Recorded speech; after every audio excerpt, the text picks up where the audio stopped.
यह संपूर्ण जगत धागे में गुथे हुए मड़ियों की तरह ही ईश्वर में गुथा हुआ है। नमस्कार। नई दिशा नई उमंग में धुंध आर्ट ऑफ मेलोडी की तरफ से स्वागत अभिनंदन करती हूँ। शरीर से इंद्रियां श्रेष्ठ हैं, इंद्रियों से मन श्रेष्ठ है, मन से बुद्धि श्रेष्ठ है और बुद्धि से भी श्रेष्ठ है वह आत्मा, ऐसा वेद व्यास जी ने कहा है। तो आइए आज हम मिलते हैं डॉक्टर सेठी सर से, जो हमें इस विषय में जानकारी देंगे। नमस्कार सर। नमस्कार। धुंध आर्ट ऑफ मेलोडी की तरफ से आपका स्वागत, आपका अभिनंदन करते हैं। Thank you. इसी के साथ आपसे जानना चाहेंगे, आत्मा से परमात्मा का मिलन क्यों आवश्यक है और ये कैसे संभव है? ये बहुत गहरा सवाल भी है और बहुत अच्छा सवाल भी है जी। जितना मेरी समझ में आएगा मैं आपको बता दूंगा। जी सर। पहले हमें ये समझना चाहिए कि आत्मा परमात्मा मैं कौन हूँ, क्या है मैं। जी हाँ, कौन है? ये स्टार्ट होता है self realisation, god realisation and connection with god. तो जो सेल्फ रियलाइजेशन है, मैं शरीर नहीं, मैं आत्मा हूँ। मैं शरीर नहीं, मैं आत्मा हूँ। शरीर मेरा है, मैं आत्मा हूँ। शरीर मेरा है, मैं आत्मा हूँ। तो जो आत्मा है वो कुछ चलती फिरती साकार चीज नहीं है, वो एनर्जी है, ऊर्जा है। अच्छा। जो कि हमारे शरीर में, जिसको हम समझते, जो मेरे को समझ में आया है, tiny point of light shining like a star just in the centre of the forehead. ये आत्मा का वहां पे विराजमान होती है, शरीर में विराजमान। शरीर जो है वो विनाशी है, आत्मा अमर है। 5 तत्वों का शरीर बना हुआ है, वो 5 तत्वों में ही मिल जाता है। जो आत्मा होती है उसकी यात्रा निरंतर चलती रहती है। वो अपने संस्कारों के साथ उसकी यात्रा चलती रहती है। जी जी, जैसे संस्कार होंगे। ये मैं थोड़ा सा, ये संस्कार लफ्ज बीच में आ गया, मैं थोड़ा सा इसको आप इसमें ये भी बता दूंगा कि संस्कार क्या होते हैं या कैसे होते हैं। हमारे हिसाब से जो भी हम सोचते हैं, जो हमारी सोच होती है, उसी के हिसाब से ही हमारी फीलिंग होती है। तो जैसी हमारी फीलिंग होती है वैसे ही हम एक्शन करते हैं। एक्शन हम करें, बोल के करें, लिख के करें, भाग के करें, जैसे भी करें वैसे ही हमारा एक्शन। मतलब जैसे सोचते हैं वैसा व्यवहार वैसा ही एक्शन करते हैं। और एक एक्शन को बार बार दोहराते रहे तो वो हैबिट हो जाती है, हैबिट बन जाती है। और वो एक ही हैबिट को बार बार दोहराते रहे तो वो संस्कार हो जाता है। वो संस्कार। ये ऐसा मान्यता है कि जैसे कंप्यूटर के साथ चिप चिपक जाती है वैसे ही संस्कार जो है वो आत्मा के साथ चिपक जाता है। जी जी जी। तो शरीर तो विनाशी है, 5 तत्वों का शरीर 5 तत्वों में मिल जाता है जी। और आत्मा की यात्रा निरंतर चलती रहती है और हर यात्रा में वो नया शरीर धारण करती है। तो इसलिए जब हम शरीर छोड़ के दूसरे शरीर में भी जाते हैं तो हमारे संस्कार हमारे साथ ही जाते हैं। तो इससे कर्म योग फिलॉसफी भी बड़ी स्पष्ट हो गई। तो स्पष्ट ये हो गई, मतलब हमारा कर्म ही हमारे साथ जाता है। परमात्मा का जो है उसके द्वारा बनाई हुई न्याय अटल, अचल और अडिग है। उसके आगे किसी की नहीं चलती और उसमें उन्होंने किसी को दखल देने का भी अधिकार नहीं दिया। यहाँ तक कि खुद को भी इस अधिकार से वंचित रखा है। मतलब जो नियम बन गया, परमात्मा भी उसमें दखल नहीं दे सकता। वो ये इसके लिए, और जो हमारे ये नहीं है कि इस जन्म के जो हमने कर्म किए हैं या संस्कार हैं उन्हीं का फल भुगतना पड़ेगा, पर जो हमारे संस्कार है अगला भी शरीर हम लेंगे आत्मा के साथ ही जाएगा। और परमात्मा को कोई बहुत बड़ा बही खाता रखने की नहीं जरूरत है।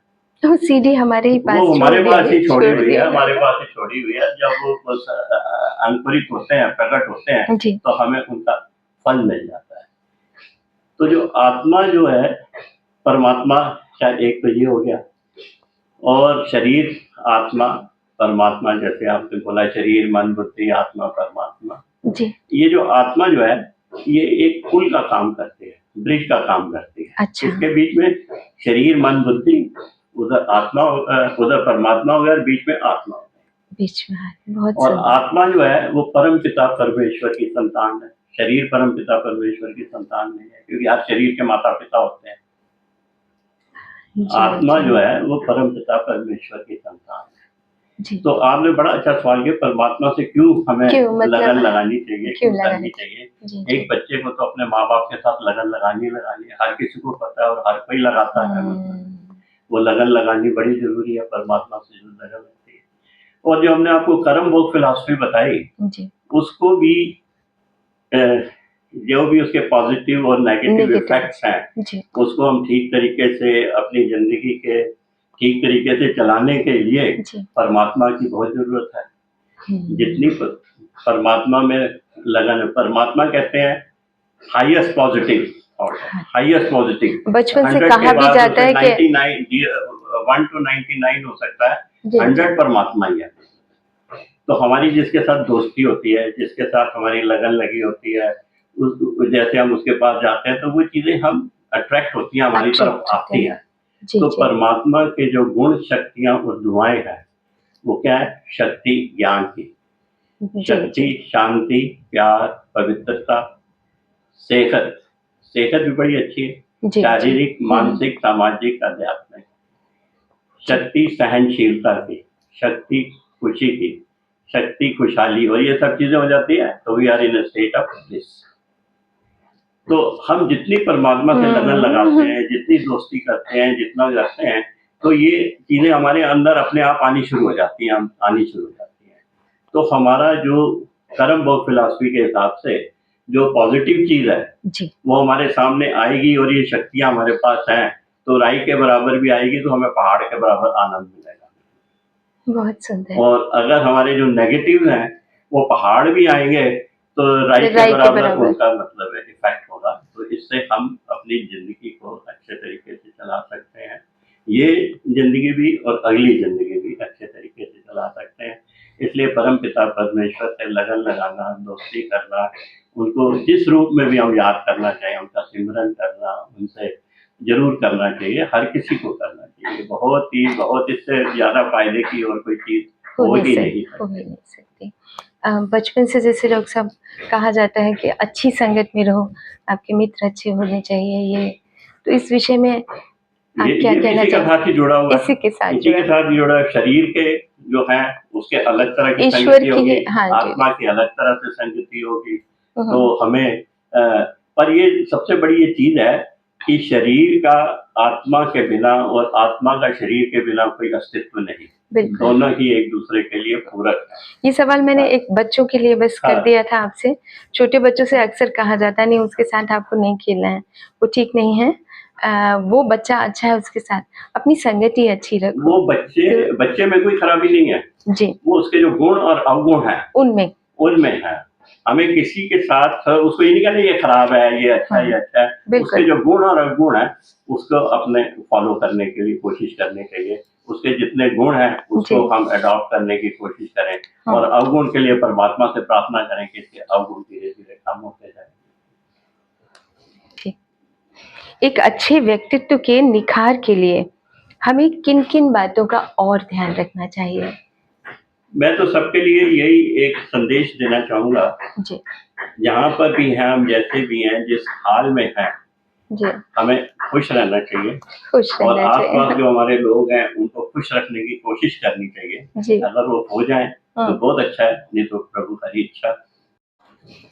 अंत में डॉक्टर साहब मैं आपसे एक बस हमारे दर्शकों के लिए पूछना चाहती हूँ कि आप उन्हें क्या संदेश देना चाहते हैं? अभी तक मैंने अपने जीवन के अनुभव से जो सीखा है, जो मेरे को अच्छा लगा है, मैं एक ही संदेश देना चाहता हूँ कि 24 घंटे में से अपने लिए जरूर टाइम निकालें, 1 या 2 घंटे के लिए। उस 1-2 घंटे के लिए वो प्रेयर कर सकते हैं, मेडिटेशन कर सकते हैं, योगा कर सकते हैं, कोई अच्छी चीजें जो है क्योंकि अपने लिए जब तक टाइम नहीं टाइम नहीं निकालेंगे निकालेंगे। तब तक कुछ भी अचीव नहीं कर पाएंगे। यही है मेरा हर एक के लिए, स्टूडेंट के लिए भी है, बड़ों के एडल्ट लिए के लिए भी है, छोटों के लिए और भी। वो सीनियर सिटीजन के लिए भी है, और छोटे बच्चे तो खैर उनको सिखाना पड़ता है, वो अपने आप नहीं भी कर पाते। जी। तो अपने लिए जरूर टाइम निकालें। अपने लिए ज़रूर टाइम दें। बहुत बहुत धन्यवाद सर, आपने अपने कीमती वक्त से धुन को समय दिया, इसके लिए तहे दिल से शुक्रिया अदा करती हूँ। नमस्कार। इसी के साथ दर्शकों से विदा लेते हैं, फिर मिलेंगे, तब तक के लिए नमस्कार।